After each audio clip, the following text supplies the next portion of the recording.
my channel where we question everything.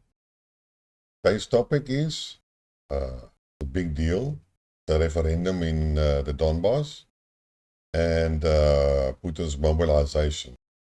But before I start, I would like to mention, which I have mentioned again, I see people are actually viewing my channel. This is a new channel. I have no idea what people really want.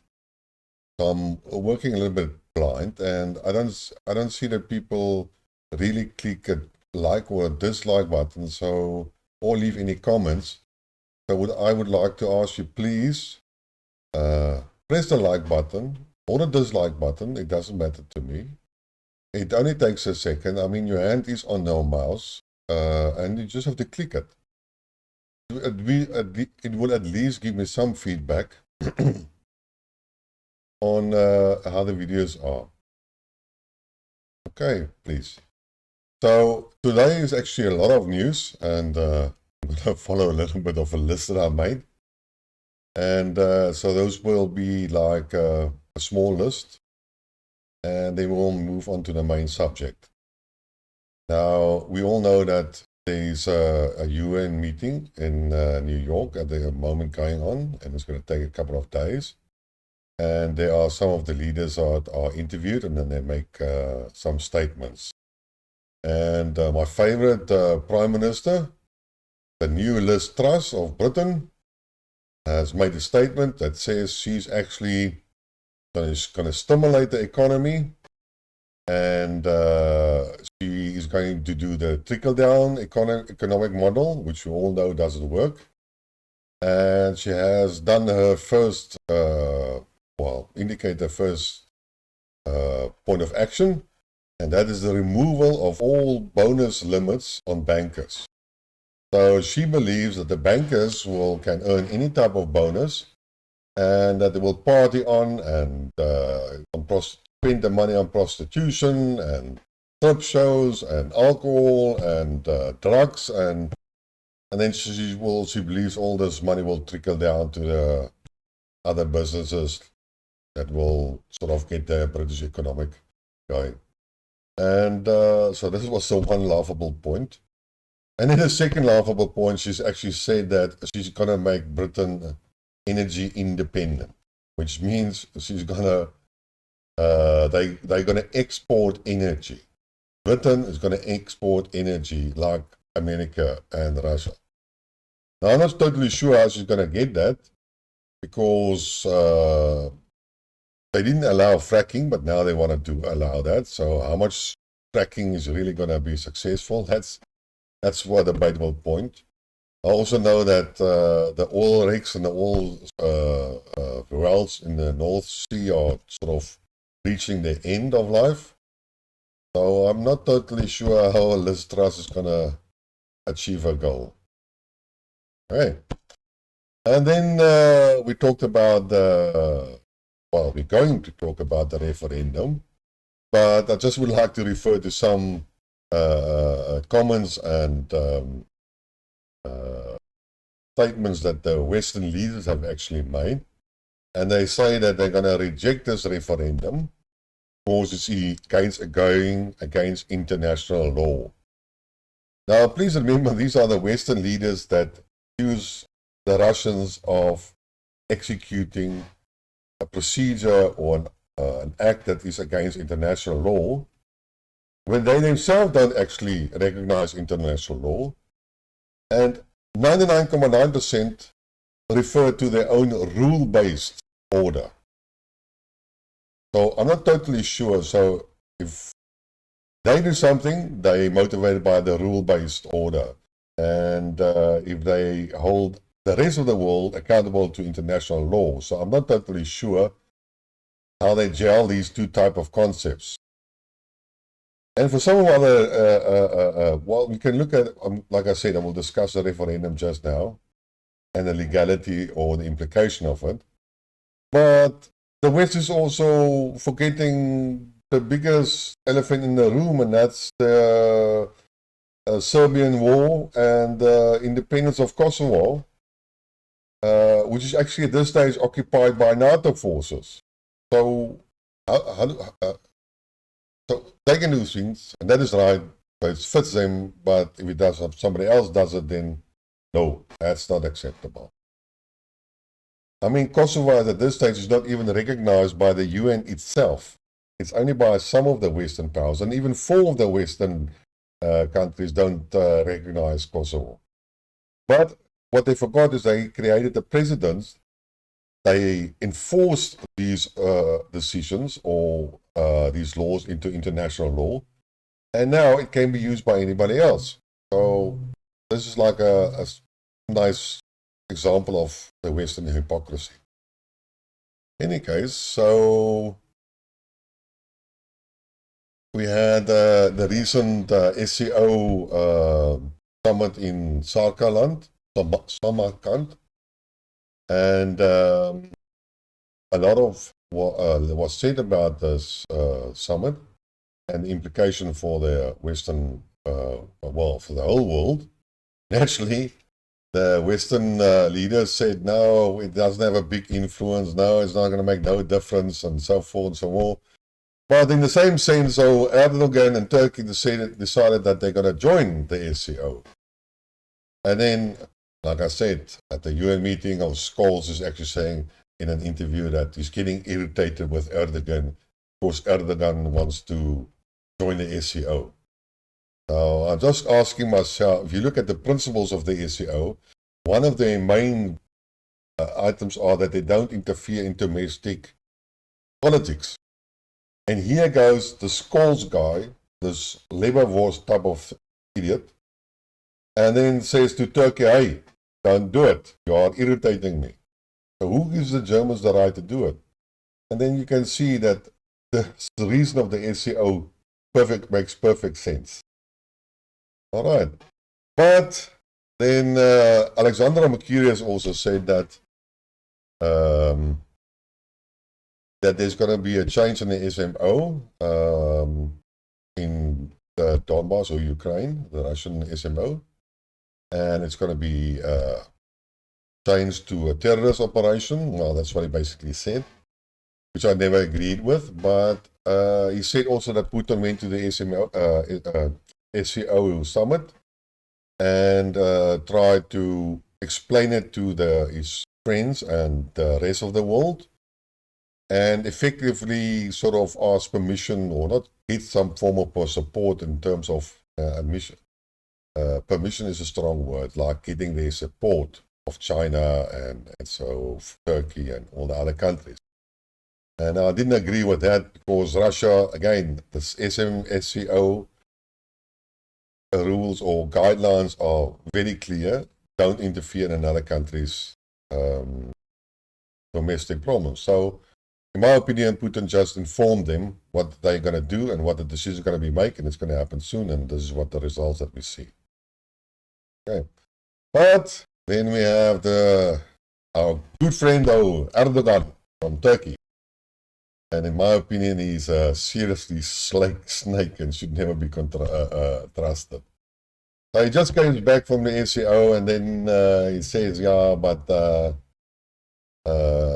Russia must withdraw from all occupied territories in the Ukraine and even hand back Crimea. So he's actually he's supposed to be friends with Russia and to be neutral, and then he doesn't support or understand Russia's action in Ukraine, which I can understand, but you got to be consistent. So Erdoğan goes and criticizes Russia about the actions in Ukraine and should give back all the territories. And then conveniently forgets that Turkey is actually occupying half of Cyprus for many years. And I don't see that Turkey is actually vacating that conquered territory.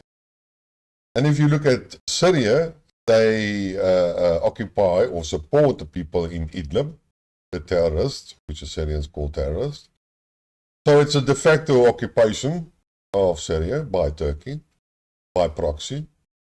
And then you have the attack of the Turkish military on the Kurdish sections in the northern part of Syria in order to create a buffer zone, which is Syrian territory. So that's also a form of occupation. And then you look at the Turkish attack on the Iraqi base, and that's also an occupation of another country's territory. So I'm sorry, Erdoğan is a snake and a typical example of hypocrisy. So please don't get excited about the man. Anyway, guys, so another big event that happened today is the Russian Ministry of Defense have finally provided some figures on the casualties of the Russian army. And it's about, they state there's about 6,000 Russian soldiers that have died, which is a tragedy. And that's why I'm against war of any nature, because at the end of the day, wars are unnecessary, because all wars are usually resolved by a final agreement as a political settlement. So, but sometimes you have to hit the bully back and to make him stop. So in any case, and he also stated that thank the medical arm of the Russian forces, who ensured that about 90% of all injured people, Russian soldiers, got back to the front and into the fight. That means that the injured personnel are not that seriously injured. In the same breath, or in the same speech, he actually also said that Ukrainian deaths are about 61,000 soldiers, with the injured part nearly 50,000 soldiers. Now, this 50,000 are people that are not coming back into the fight and will permanently disabled. And then he also gave the information that about 2,000 foreign mercenaries have been killed in the current offensive or special military operation. Now, we've been wondering for a long time, what are the real numbers? We heard a lot of fake news and false information from a Ukrainian, which is fair, because propaganda is propaganda, and you know, you also don't always know what really is happening on the front. So one had to take a little with a pinch of salt. But in any case, we have at least some physical numbers. And then we come to the big event that's now happening. I know that the Duran has talked about a change in the military or the special military operation. And it was actually obvious due to the current events that were happening in this war. And, well, you can look at the counter-offensive of the Ukrainians in the Kharkiv area. And I was wondering about this whole matter and why the Russians never pursued the northern front as much as they pursued the southern front in Kherson. And the way that I understood is that most of the people are in the northern part, like in the Kharkiv region, are not totally pro-Russian. But they needed to make some front there in order to liberate the Luhansk Oblast. And then they progressed to try to get some form of buffer inside there, and then they occupied some of the territories of the Kharkiv Oblast. Now I can understand that. But then, and whether the Russian support in that region is, my assessment is correct or my information correct, I really don't know. So please take it as a pinch of salt. But what did happen was that the Ukrainians had a counter-offensive in a very space populated or defended territory of the front by the Russians, and the Russians knew about that, and they made an orderly retreat, and they took some of the civilians that supported Russia with them. I'm not totally sure how many of everybody went, but in any case, the news afterwards was that the Ukrainians were rounding up some Russian supporters in those areas, which is typical of them, and it was a despicable operation that they are doing against their own people, and that they were killing innocent civilians due to their support for Russia. This should actually start raising your hair in the back of your head. But in any case, and then a lot of commentators said that yes, they lost the support of some of the pro-Russian people in that region because they felt they were abandoned. But that is still a debatable point. And I don't want to give you too much about that. But I've been listening to some commentators on YouTube, and you can hear they are clearly either Russians or Russian-speaking people. They are not totally English-speaking. And I even listened to some report from RT of their reporters in that area. And the main point actually was that the people in the Luhansk and in Donestk and in Kherson are starting to get afraid. And they will thought that if Russia is not fully committed to this military operation, they might also withdraw due to tactical reasons and leave them to the Ukrainians to be persecuted and killed. And this, as far as I understand, is that the call for a referendum was made from the rural areas in the Luhansk first, not in the city limits. So it's the rural people in Luhansk that contact the leader and ask for the guys, listen here, we want a referendum, and as soon as possible. And then, as soon as that happened, then the Donetsk followed, and the Kherson Oblast followed, and the other place is Zaporizhzhia Oblast, which the Russians will also occupy. And all four of these oblasts are now trying to hold a referendum, while the Luhansk and the Donetsk have already established independent republics, and they have been recognized by Russia as independent republics. So, and the Russians started the SMO in order, on the request of these independent republics, to assist them with a military operation against Ukraine attack. So that, from my point of view, is totally illegal to international standards, law, and it's generally accepted. But the UN has been taken over by the Western control, so I'm not totally sure what's going to happen there. But the legal framework that would be applicable to the Kherson area and the Zaporizhzhia area, that is a gray area for me. So would they first have to go and make an independent republic and then be transferred to Russia, or how that's going to happen? I'm sure the Russians will find some form of legal loophole or procedure to make it happen. If the West is going to think that the Russia is going to become excited about all the accusations of violating international law from the Western regions, forget it. The Russians have no interest in the opinion of any Western leadership or organization or what. So they can shout as much as they want to do, won't have an influence.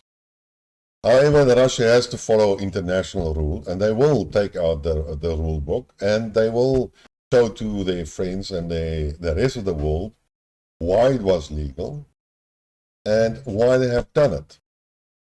Now, yes, this referendum hasn't been decided or prepared in the last day or two.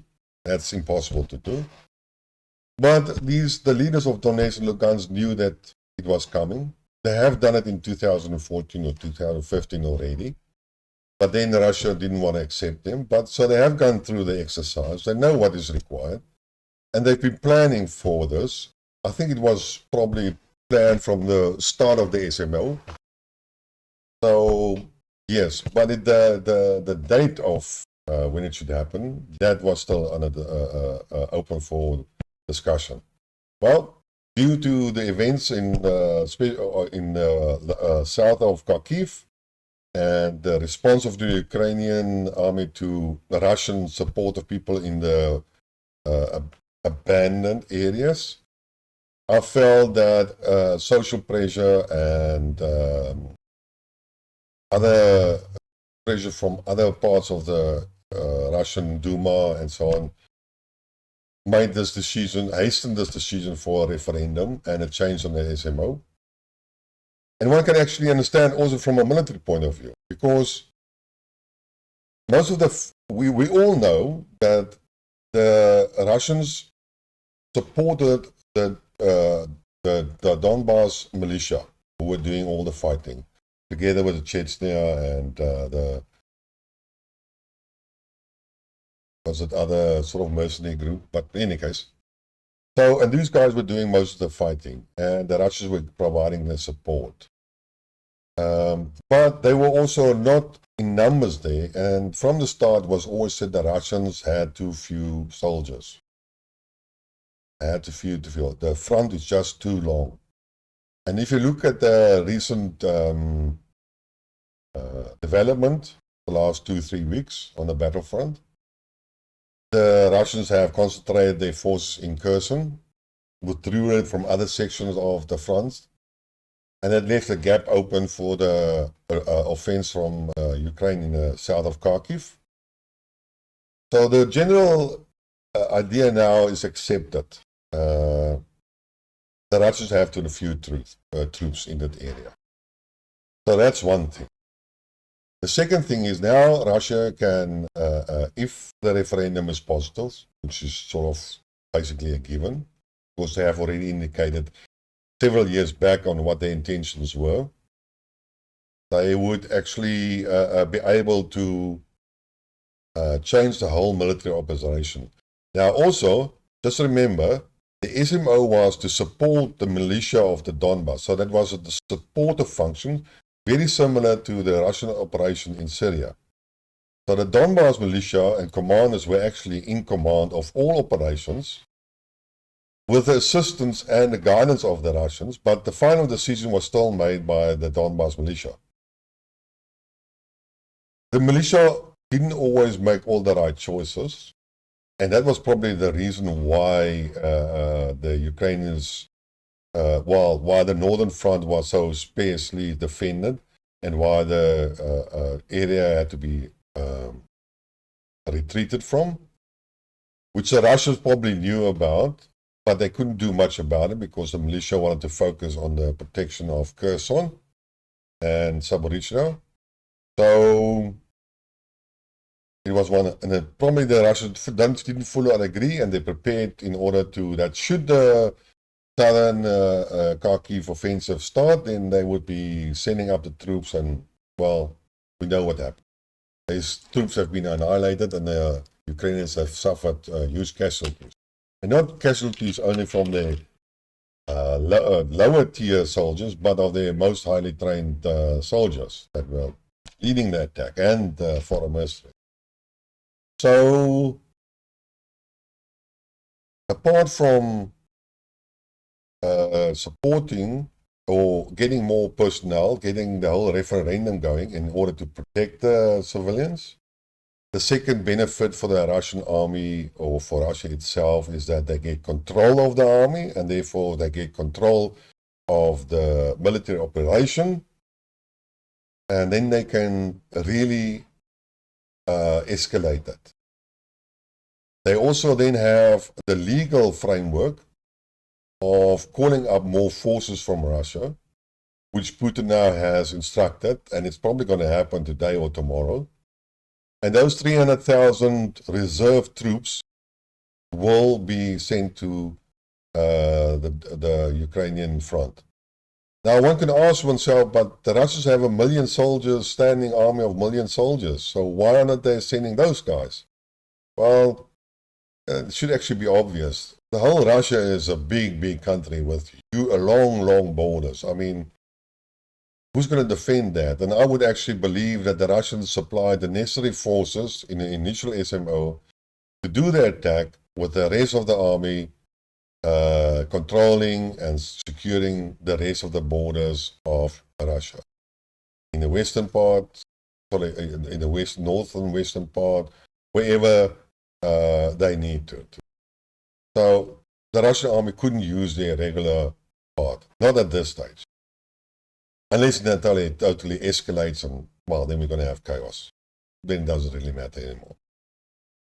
So The Russians benefit also about this referendum in terms of, like I said, protection of the civilians, expansion of the manpower, an expansion of probably the hardware that goes with it, and taking control of the whole military operation, and incorporating the militia of the Donbass, which will now be also supplemented by some of the militias in the Kherson area and the Zaporizhzhia area, because they have to contribute if the Donbass and Luhansk is doing it, Donestk Oblast.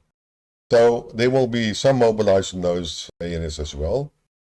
And like the other commentators say, the pain dial will be dialed up.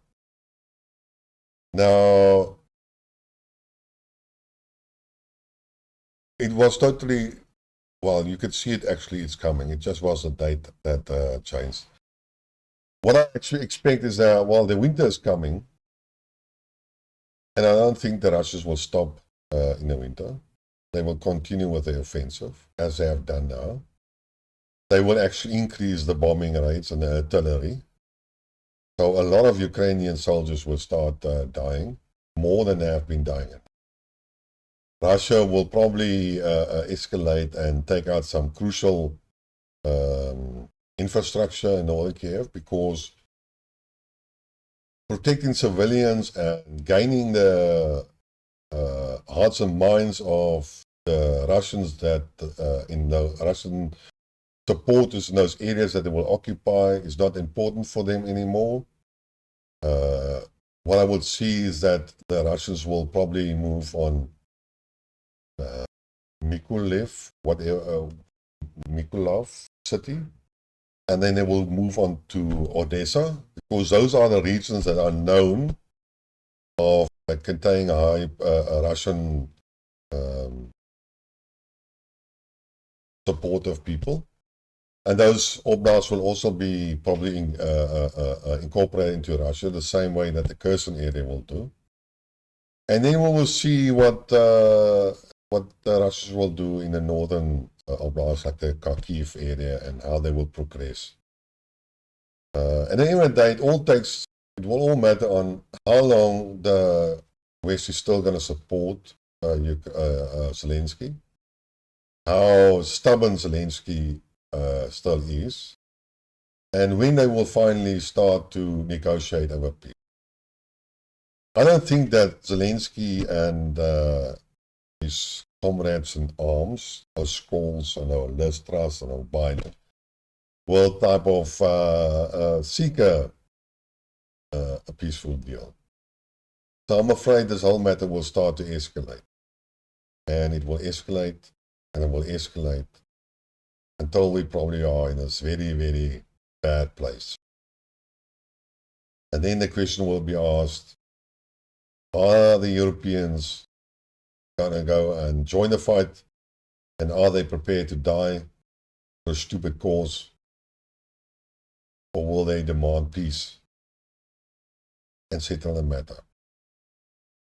Russia, in my opinion, will go as far as is needed. They have stated their goals. They have said what they will do. The Donbass they will free. They will now, in addition, have the other two blasts, which were actually quite necessary because of Crimea. The Ukrainians cut off the water supply to Crimea and the power supply, so they had to have some form of buffer area, so those areas were important. And so I can understand that. And they will destroy the Ukrainian army, and that was also one of their objectives, and they will denazify. And until they have done that, they will keep on going, and it's not going to stop now, and it's not even going to stop in 2 months' time. One of the Russian commanders, as far as I remember, said that it will go until the end of next year. In the meantime, in any case, the Europeans and the Western are on the downward trail, and they are destroying themselves. So that is also the enemy shooting itself in the foot. I don't see that many military equipment being delivered to Ukraine, because at the end of the day, the West doesn't have that much anymore. And even if you look at the one I can't remember what the Germans wanted to deliver. Was it some howitzers, self-propelled howitzers or so? It's going to take them 30 months to manufacture. Now, 30 months from now is nearly 3 years, 2.5 years from now. So, really? By that time, either the Russians are already in Germany or there will be peace. But it's those two choices, and that's it. Or they will all be destroyed by a nuclear Armageddon. In any case, there's one thing I would like to say about the referendum, which bothers me a little bit. And that is, a referendum could have had a valid, could have been a valid act if the whole Donbass was liberated. But there are still some huge pieces of the Donetsk Oblast that's still not being liberated. And as far as I understand, is that Kherson also has not been fully liberated. So for me, it's a big legal technical point on how you can accept the outcome of these referendums. But that's not for me to decide. That's for some other experts. And at the end of the day, like I said, the Russians will say, "Oh, what the hell are you saying? I don't care much what you are moaning about." So there's it. And well, that's the end of my story for today. If you, again, like the video, press the like button. If you didn't like what I say, press the dislike button, which is also fine. If you want me to change some things, leave a comment and I will react to that and improve whatever I wanted to say or can say. And until next time, cheers.